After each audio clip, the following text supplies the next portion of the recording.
Pán minister, na tejto škole v Ružinové ste včera škrtli 20% financovania pedagogických asistentov. Je to jedna z tých viac ako 1300 škôl, na ktorých ste škrtli financovanie pedagogických asistentov. Tie školy už dnes nemali dosť pedagogických asistentov. To je každá štvrtá škola.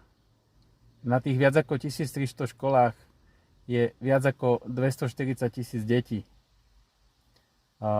Oceňujem, že konečne ste priznali rozsah problému, že nám chýba 17 000 pedagogických asistentov. Pozrel som si podrobne váš plán na najbližších 5 rokov, ktorý pokrie polovicu z toho, čo nám chýba. Čo ste robili tých 12 mesiacov na tomto projekte? Zatiaľ som nevidel realizačné plány, nevidel som, akým spôsobom chcete vzdelávať učiteľov a pripravovať budúcich asistentov. A rovnako som nevidel, z akej metodiky alebo z akých príkladov dobrej praxe ste vychádzali.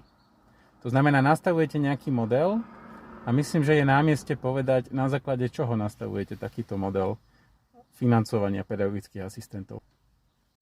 Nehovoriac o tom, že pri tejto reforme ste nejako opomenuli zapojiť do toho učiteľov a riaditeľov škôl.